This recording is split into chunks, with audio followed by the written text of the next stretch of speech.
It's Monday. We're back. We're going to do some Kirigami today, and I'm super psyched that Keegan is going to be joining us to show us how to do this. And the examples that he was showing are actually pretty sweet, and I might do them tomorrow with some of my students. So I'm super psyched y'all are here joining us. As a friendly reminder, I am Sarah Krajewski, your host for these Instagram live makes every Monday, just a time for us to tap into our creative spirit and take that time to make for ourselves, but also hopefully bringing a little bit back to your classroom as well and trying to maybe grab some ideas and ignite that creative spark so that you can continue being the most amazing art educators that you can be. So we'll get Keegan in here real quick and he's going to kind of show us how to get started.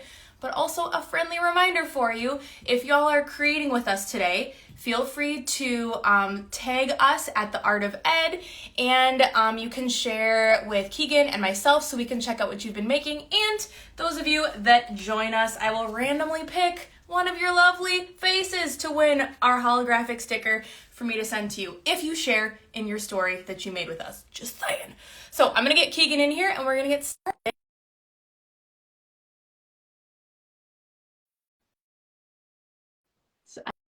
I don't know. These are my dance moves.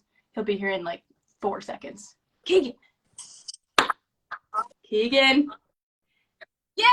Hello, friend. Hey. Good. That was so dramatic. I'm well. How are you doing? doing? Box for a second, and then you just appeared.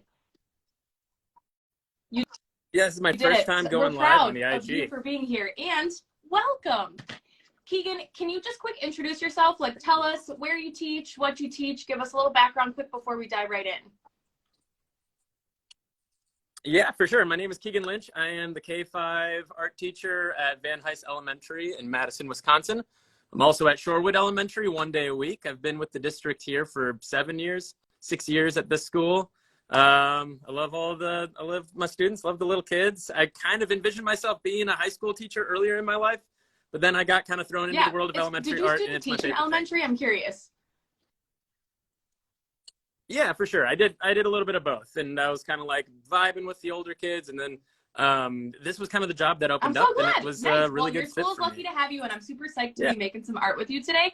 So we need to know what we need so everybody can hopefully make along with us. We've got like super simple supplies today. What do we need? Super simple. In fact, I started teaching this lesson in kind of the throes of the pandemic. So I was kind of trying to conduct lessons that were really simple, stuff that kids had at home. So same color. Number What's one, up? Scissors.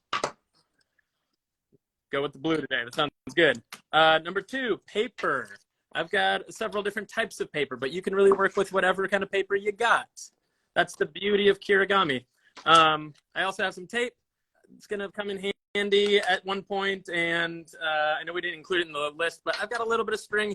It can be used. If you don't got string, that's okay too. Dental floss is great. Perfect. So I know you said you did this kind of during the pandemic, trying to keep things really easy as far as kind of everyday home materials, but have you also done this with your students in like the current situation at all? Yes. In fact, this is kind of the first year that I was doing Kirigami with my students when I was kind of looking back on some of those lessons I was teaching over the pandemic, trying to see if there was anything that could work well in the classroom as well. And we were going through that transitional period that art teachers always do, where you're kind of done working with 2D materials and you want to get into the world of sculpture, but there's that awkward day where you're not quite ready for clay and you need that kind of just like still working with paper lesson, but it's kind of get their minds thinking sculpturally. I love it. Or like, what about the day, speaking for a friend, you know, where like there's nothing planned for one grade and then you kind of need like a 1 day lesson while everybody catches up? Like, would it work for that? Okay. It would work perfectly for that. Or all of a sudden they're going to be gone on a Friday. You need to stop. You don't know what you're going to do. Kirigami. Maybe that should have been the title of this make a tip today. I know. Yeah. Go back and retitle it. And for those of you that most people are familiar with the term origami, which is the art of paper folding. Kirigami is best explained as the Japanese art of paper cutting. So, and there's also folding involved. So it's kind of like the next step after origami. That's a pretty easy way to explain it to kids. Almost all kids these days are familiar with origami. I have a ton of kids at Van Hise that love doing origami. I always have the origami books and the paper ready to go. it usually just comes down to teaching them how to make a square out of whatever rectangle they're using if they don't have Cool. origami Okay, paper. perfect. So we'll go over that started too. Because we're gonna try to go till about 5:30, and we try to keep it like a little quick for y'all. So we're gonna do a little fancy downturn situation. I got my papers. You got I did it. also grab some like cardstock, Keegan. I'm working Do you with... feel like that's problematic, or is that okay? Yeah. I don't think it's problematic. In fact, I think there's going to be some areas of this lesson that it will be downright beneficial. I like that review. So let's see. I'm going to work like this. Yes. You reckon this is okay? Okay, cool. So I've got a whole bunch of different types of paper here. This is all just standard origami paper. It's all square, but if you are working with a kiddo that doesn't have origami paper, or this first lesson that I'm going to do does require us to start with a square. So I'm just going to show everybody how to quickly make a square out of something that's this size. For example, this is an 8.5 by 11 standard piece of kind of red printer paper. All you've got to do is fold one corner towards the opposite edge and get these two edges to line up just right and make that crease just like so. I'm going to try my best to squeeze all of this onto. We get the vibe. You're all good. Yeah. You get the vibe. Just the vibe. It's good. From here, this little rectangle that we have left, you're just going to want to snip that right off. You could give it a little foldy if you want something to cut along, or I usually just go for it with my scissors. And then you get what a perk, right? Okay, I have to ask, what do you tell your students when you're teaching them how to fold? Like, I feel like all art teachers have a different little like thing that they say. Is there anything specific you find yourself saying a lot, or no? Like folding. Usually I go into a little anecdote about how in college, when I was in a comics class, we would use a bone folder, and I talk about the ideology behind using an actual animal bone to fold a paper, and that usually takes up that component of the conversation. But I don't have any like little tricks or rhymes or anything. What do you say? I mean, I feel like I usually, if we're gonna fold like this pink one, I'll just have them like come and use their helper hand to sort of like tack it at one side. Sure. And then I usually try to have them start in the middle, so like crease it with a little baby crease, and then just give it a big old slide, just make it dance across the edge. So I don't know. The foldy slide, slide, that you're starting some real conversations about bone folders. Oh yeah, for sure. And I always tell them, if they want to replicate the feeling of a bone folder, just to use the other side of your scissors. That's going to give you that really sharp crease. Yeah. Okay, so from here, we're gonna go, and I like it seems like you're cranking out another one, which is perfect, because for this, what we're gonna call the Kirigami lantern. Okay. We're gonna need two of these things. We're gonna need two squares. I'm gonna go ahead and crank another one as well. Okay, I'm ready. I just kind of like mass produced because you were talking, and I was like, let's do this thing. I'm gonna want lots of these. Sure, exactly. We're gonna need a few, and this is really the only thing we're doing today that we will need squares for. Okay. Is there like a size limit that you find? Because I feel like I have a bunch of like tiny scraps at school. If I cut them all into itty bitty little squares, am I going to be kicking myself, or is it maybe going to be okay? No, I think that itty bitty squares, there's a lot of wiggle room there to have fun with that as well. Okay, cool. Honestly, for my little aspect ratio that I've got going on here, I'm actually going to downsize to a smaller piece of paper just so everyone can see it. Happen. I love it. You're very like ready with the freshly baked cake in the oven kind of situation. Yeah. You're like, oh, actually, no, for it, yeah. Well, you kind of gotta be, right? Yeah, completely. Okay, so we've naturally, if you're starting with a square sheet of paper, the first step is just go corner to corner. Yep. Across the neighborhood. This is exactly how you'd start most snowflakes as well. Snowflakes, another great example of Kirigami. Yes. We're gonna then go, the two little corners are gonna meet each other. Got it. Give that a nice little crease. Pinch the middle, or whatever you'd like to say. Talk about bones. We're gonna do that one more time. We're gonna go tiny fold, or tiny corner to tiny corner. And I'm also, I'm using my cardstock now, so I feel like just based on finger strength of the little tiny friends, this is probably, cardstock might be better for like a 4th or 5th or 3rd grade kiddo than maybe like my little kindies or 1st grades, just because it's like you kind of gotta muscle it. For sure. But I feel like it might be more structural, which will be nice. Yeah, I would definitely agree with that. You're going to want to use something a little bit softer with the tiny kids if you have it. Okay.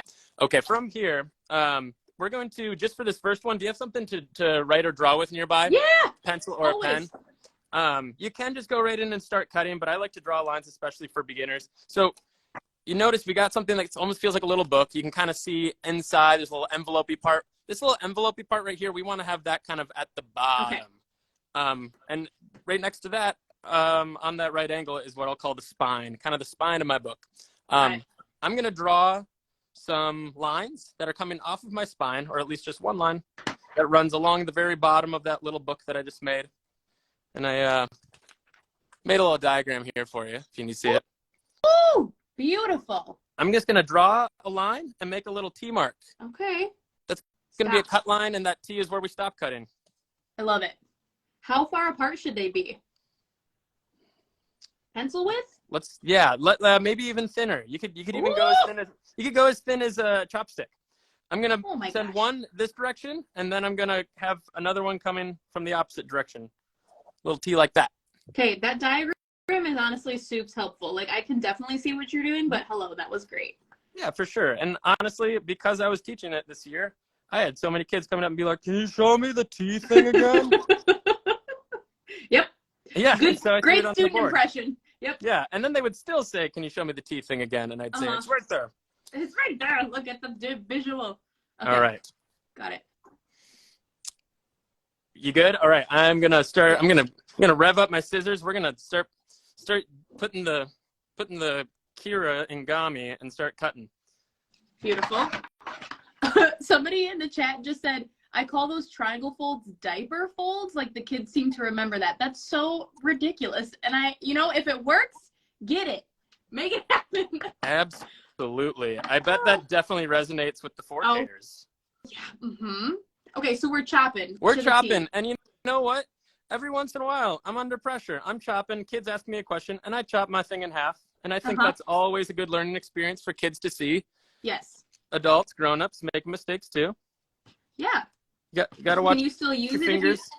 Can you still use it if you chop it in half? You can. Yeah. Then it just kind of becomes something else. I love. Oh, we got 30 people. I mean, that was kind of like it's a party now. That was for it's confetti. I mean, it was definitely an open-ended question because obviously. Yeah. And see, again, because you're using like more of a computer paper type vibe, right? Well, currently I'm onto the origami paper, but yeah, it's thin. If you are doing some construction, that's going to be a little bit thicker, but it's also going to be sturdier for you in the long run. Yes. I mean, the cardstock is like, I'm real excited about the bendability and like the structured component of it, but I do feel like I'm like kind of muscling my cuts here, especially near the top. For sure. I always talk, you want your alligator to open its mouth really, really wide. If you just have a teeny tiny, if the mouth is just taking a tiny sip, you're not going to get through it. Oh yeah.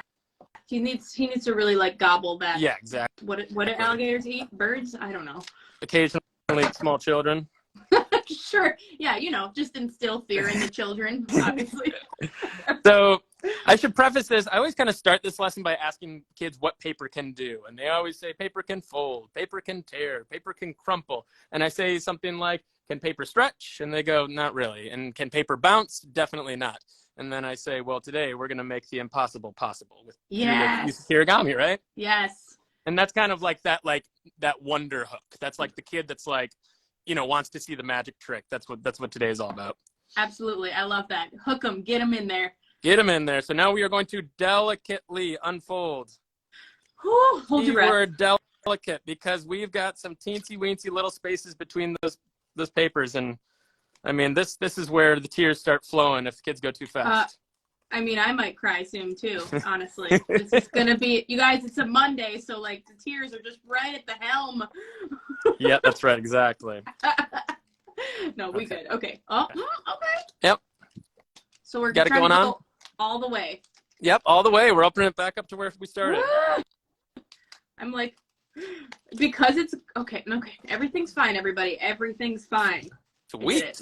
All right, that looks really good. We're just going to taco shell it real quick. Okay. And I'm going to pinch the two kind of opposite corners with one finger.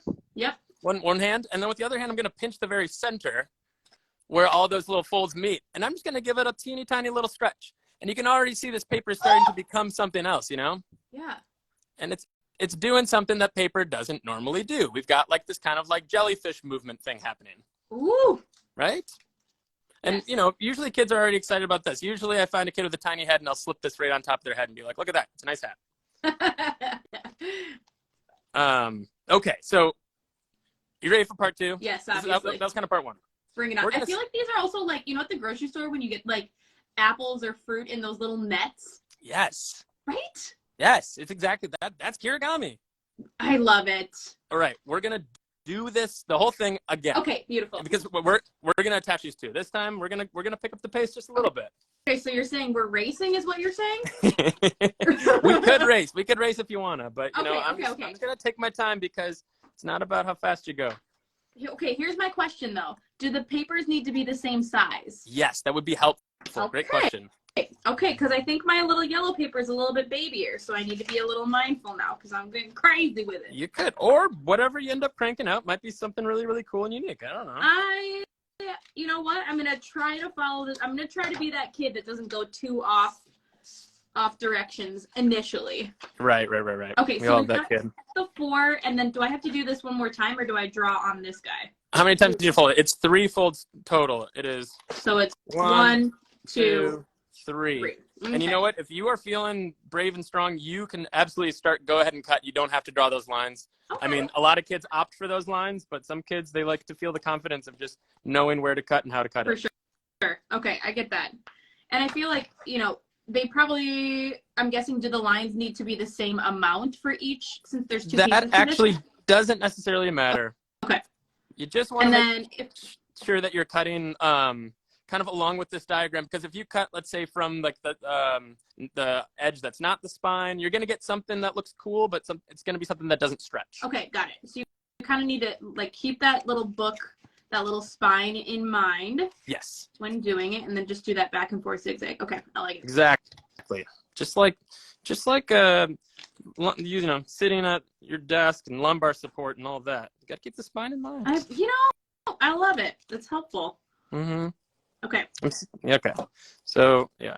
Do you feel like, okay, here's another question I have for you regarding scissors in your classroom. Because I have like a set of kind of big, beefy scissors for some of my older kids if we're cutting like fabric or something kind of chonky. Yes. And then I have like, you know, just your classic little baby kid scissors that are just in my table bins. What's your scissor situation in your classroom? So yeah, I've got on each table, there is a little tote situation, little caddy. I got the you know, it is tiny scissors. Yeah. Usually there's 1 or 2. We got the lefty scissors going on. Those are new this year. Nice. Really took me a few years to figure out that was a thing that some kids like and enjoy and kind of need.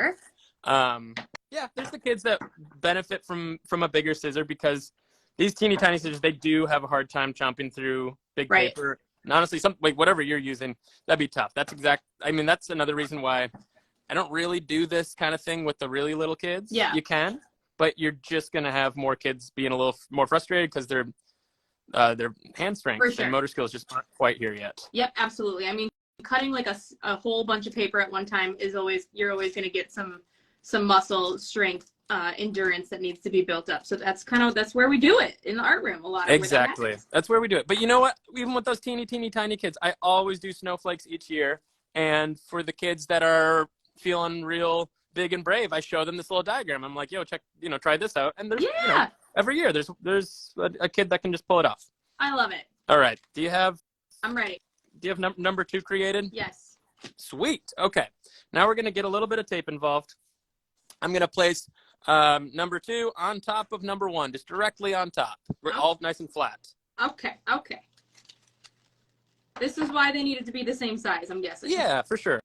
And like I said, you could probably work with 2 different sizes. I can't even really remember. I'm sure I came across this lesson on like some kind of YouTube video years ago. Yeah. Where we tend to plunder lessons from these days. That's how it goes. We just take it and share it and love it and send it on to our kiddos. For sure. I remember when I was in college, my program director, I distinctly remember saying, like, using a lesson from another teacher is like, don't ever feel like that's cheating or not creative or or cheating your students, Yeah. because everybody can put their own spin on something. And that's honestly, art is just kind of like, in a way, it's creativity and like skill sharing. Absolutely, totally. I always come back to that abundance mentality, is just trying to like allow all of us to succeed instead of competing with each other, you know? Absolutely. Yeah. Okay, you got to tell me what you're taping though, dude, because I'm like, what? I'm like, here. I'm getting deep into artistic philosophy, pedagogy. No, okay, so I'm taking just baby itty bitty pieces of tape and just throwing a little bit of tape on the corner. Okay. The same thing can be done with a little bit of glue stick. Okay. We're just wanting to attach those 4 corners, and that is it. Okay, so we're doing tape on all of the corners, and okay, all right. Yeah, just a little teeny weeny, not a tape roll, just a little alligator chomp tape. Okay. Mm-hmm. I can do that. All right, got my tape. And do you use clear tape a lot in your classroom? I always have it. It tends to be the most manageable. It's the easiest for the kids to. I don't know about you. There's always like some like masking tape mummy kid. Oh my God! Just like can't do it. Yeah. Yeah. Well, I feel like there's inequality in brands of masking tape. Like I'll take some, and there's just like a little flimsy situation, and it's just a disaster. Yeah. Admittedly, I don't keep a lot of clear tape, and so the kids will ask like, "Do you have clear tape I can use?" I'm like, I know. When I have found when kids are asking for tape, this is kind of what they want. Yeah. It happens. I have a supply of it here. I don't bust it out all the time, but I do have it in a free choice cabinet where people can grab at it if they so choose. Perfect. Okay. All right. You ready for some more magic? Yes, please. Let's pinch the center of one and the center of the other with our hands, and let's just kind of give it a nice little tug and see how well this thing stretches. Woo! Right? I'm honestly, like, so scared, but it's so working. It is delicate, but it is strong at the same time. Now, do you have a little bit of string nearby? Yes. All right, always. cool. Grab just a little, maybe like a wrist to elbow length. Okay. We're gonna hang this thing kind of like a mobile. Beautiful. And just at one of those center points that you were yanking on, find some way to just kind of thread a little bit of yarn through. I'm gonna put mine just kind of right through the top kind of holes up there. Okay. Could a hole punch that? You could hole punch that. You could tape it on. I'm like trying to win a fight against my. Yeah, exactly. Okay, got it. I always do that. Just kind of like two strings or yarns around, like twist your finger like so. Send them through that hole. Sometimes, knot tying is a whole thing. Oh my gosh, I can't even. I got like a whole thing about a jellyfish and him like eating his tails. It's like sometimes I'm like, if somebody listened to me trying to explain how to do this thing in my classroom right now, they would be like, what is literally happening? Like, what? Too much. This would be your next kid's book. All right. Sweet. So now here's another surprise tool that you didn't see coming. Yes. Ready for this? The eraser. And we don't necessarily need it to be an eraser, but you need a small item that is about the size and weight. Something around here. A glue stick can also work. A Hot Wheels car. Oh. A Pog. Do you have a Pog? I got some Legos. Yeah. Let's put a little handful of Legos in the very center. This is what's gonna be the apparatus to stretch this Kirigami lantern up. I saw you have a video of this lesson, and I know you were using like a marble or something before, like that has some good weight. Marbles can work. Just something to put in there that's because sometimes your hand itself, you don't know your own strength, and you'll yank the thing right apart. Oh, okay, got it. Oh, I'm realizing now I have like a window shelf full of gems and crystals and jewels because that's what I am. Yes. So I'm gonna use one of those. This little rock. Good vibes only. All right, yeah. Throw a rock in there. Now, are you ready to? We're gonna jump back to forward-facing camera mode. Let's do it. This is gonna be dramatic and exciting, and I like it. Mm-hmm. Okay. The reveal. I'm kind of resting mine on the table right now. Okay. And I'm gonna take the top of my string, and I'm just gonna start to twist. Oh. We're twisting. Okay. We're twisting it right up. We're gonna have a celebratory moment. Keegan! Yeah. Okay. Yeah, and to keep it from spinning on the table, you can lower it a little bit. But I've got mine pretty nice and twisty. Okay. I'm thinking on the count of 3, we hoist it up and kind of hold it in front of the camera for the full Kirigami lantern effect. Okay, what? Okay, I got too excited. You ready? Yes. All right, 1, 2, 3. Yo! Woo! Y'all, come on!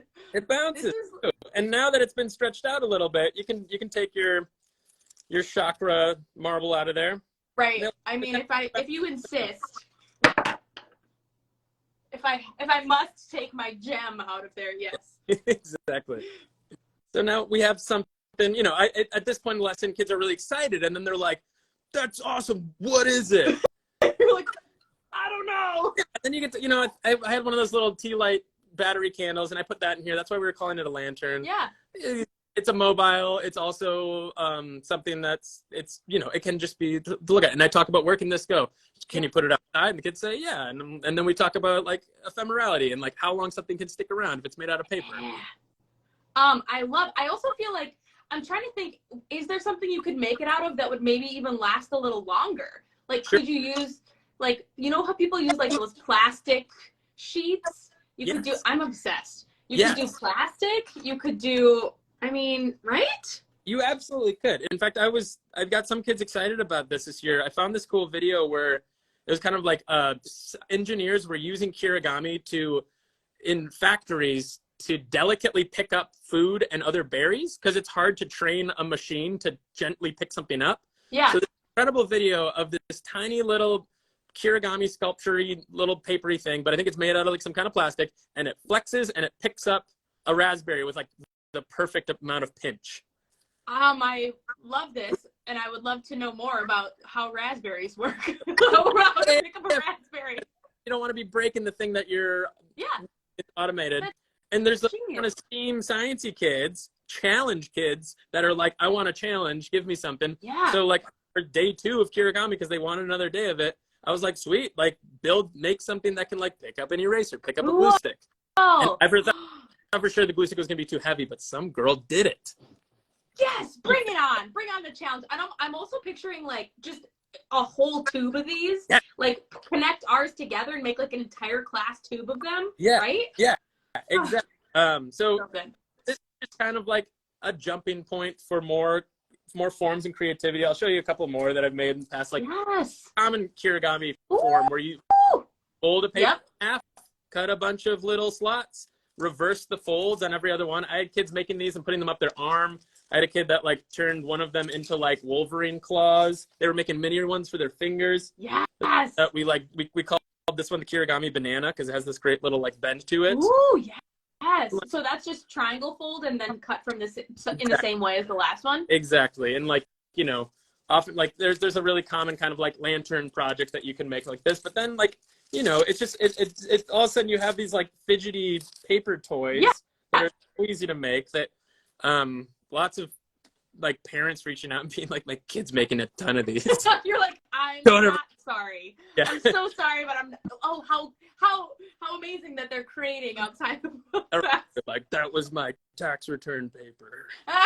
You're like, it's all good. It's fine. Okay, I love it so much. That reveal was amazing. Keegan, where can people find out just a little bit more about your classroom or learn more if they want to watch the video on YouTube for you? Can you just tell us a little bit where they can find you? Yeah, for sure. You can find me on YouTube at Art with Mr. Lynch. Don't post so much these days because that was mainly a pandemic thing, but I still have all of those lessons from way back in those dark times. But there's a bunch of them on there. They're still very applicable. I oftentimes, you know, if I'm short on time, I'll throw on one of those videos. And a handful of them were inspired by your project. So thank you. Well, abundance mentality, my friend. We all are here to support each other. Yeah. Otherwise, you can find me on Instagram at VHE Art Room. Awesome. Well, if y'all created with us today or create in the future again, feel free to tag us at The Art of Ed. Tag Keegan at VHE_Art Room. Is that correct? Yeah, I think it's VHE_Art_Room. I can't remember. There we go. Connected on there. You'll see him. Yeah. You'll see him. And then so we can check out what you've created because I want to see these little sculptures everywhere. I'm literally going to do this tomorrow. Absolutely. You got it. You got to do it. The kids, they love it. It's happening. You're just like through the paper.